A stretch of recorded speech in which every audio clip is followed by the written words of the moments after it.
Dubai air షోలో ప్రమాదం జరిగింది. భారత ఫైటర్ జెట్ విమానం కుప్పకూలింది. ఎయిర్ షో సమయంలో తేజస్ యుద్ధ విమానం కూలింది.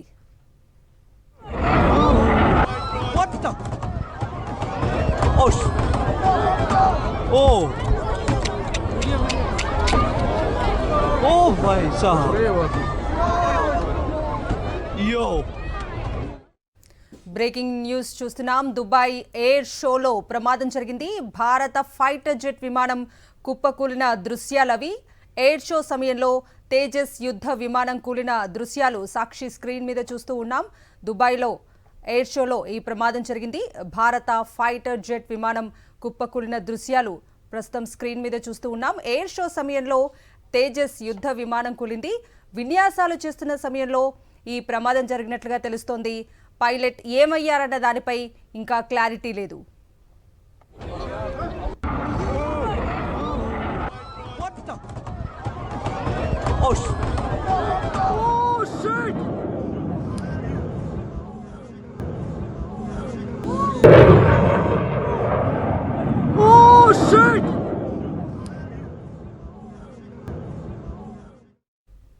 దుబాయ్ ఎయిర్ షోలో ప్రమాదం జరిగింది. భారత ఫైటర్ జెట్ విమానం కుప్పకూలిన దృశ్యాలు సాక్షి స్క్రీన్ మీద చూస్తూ ఉన్నాం. కుప్పకూలిన తర్వాత భారీగా మంటలు ఎగిసిపడుతున్న దృశ్యాలు కూడా స్క్రీన్ మీద చూస్తూ ఉన్నాం. ఎయిర్ షో సమయంలో తేజస్ యుద్ధ విమానం కూలిన దృశ్యాలు అవి. విన్యాసాలు చేస్తున్న సమయంలో ఈ ప్రమాదం జరిగినట్లుగా తెలుస్తోంది. పైలట్ ఏమయ్యారన్న దానిపై ఇంకా క్లారిటీ లేదు. ఎజెక్ట్ అయ్యారా లేక గాయపడ్డారా అన్న దానిపై ఇప్పటివరకు స్పష్టత అయితే లేదు. దుబాయ్లో ప్రస్తుతం ఎయిర్ షో జరుగుతోంది. ఇదే అంశానికి సంబంధించి పూర్తి డీటెయిల్స్ మా ప్రతినిధి వెంకటేష్ అడిగి తెలుసుకుందాం. వెంకటేష్, దుబాయ్ లో జరుగుతున్న ఎయిర్ షోలో విషాదం చోటు చేసుకుంది. భారత్ కు చెందిన యుద్ధ విమానం తేజస్ యుద్ధ విమానం కుప్పకూలింది. విన్యాసాలు చేస్తుండగా ఈ ప్రమాదం జరిగింది. విన్యాసాలు చేసేటువంటి సమయంలో పైలట్ దానిపైన నియంత్రణ కోల్పోయినట్టుగా తెలుస్తుంది. సో ఆ నేపథ్యంలోనే నియంత్రణ కోల్పోయి ఆ యుద్ధ విమానం నేల కూలిపోయినటువంటి దృశ్యాలు మనం చూస్తున్నాం.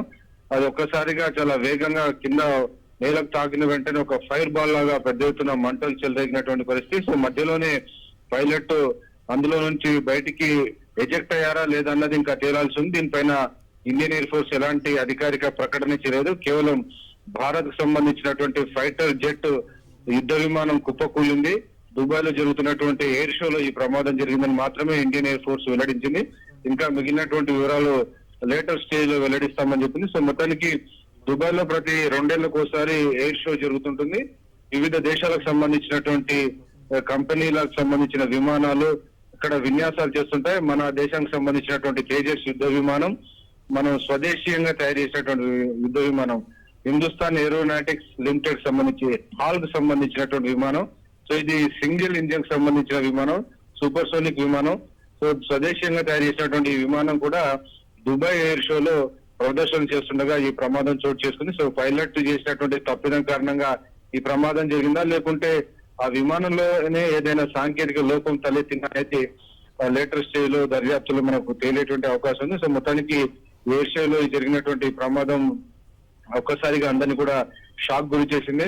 ఒక అరగంట కిందట ఈ ఘటన జరిగింది. దుబాయ్ లో జరుగుతున్నటువంటి ఎయిర్ షో కొనసాగుతున్నటువంటి సమయంలోనే అరగంట కిందనే ఈ ప్రమాదం జరిగినట్టుగా అధికారులు వెల్లడించారు. సో మొత్తానికి పరిస్థితి అక్కడ ఉన్నటువంటి సిచ్యువేషన్ సంబంధించి ఇండియన్ ఎయిర్ ఫోర్స్ ఎప్పటికప్పుడు సమాచారాన్ని ఇచ్చేటువంటి అవకాశం ఉంది. సో అధికారికంగా ఎయిర్ ఫోర్స్ సమాచారం తప్ప తెలిసేటువంటి అవకాశం లేదు. ఇది పైలట్ చేసినటువంటి పొరపాటు లేకుంటే సాంకేతికంగా తలెత్తినటువంటి లోపం వల్ల జరిగింది అనేది తెలియ అవకాశం ఉంటుంది. Right Venkatesh, thank you for the updates. Oh भाई साहब, yo,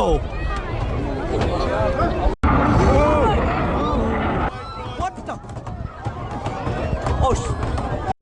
oh, what the,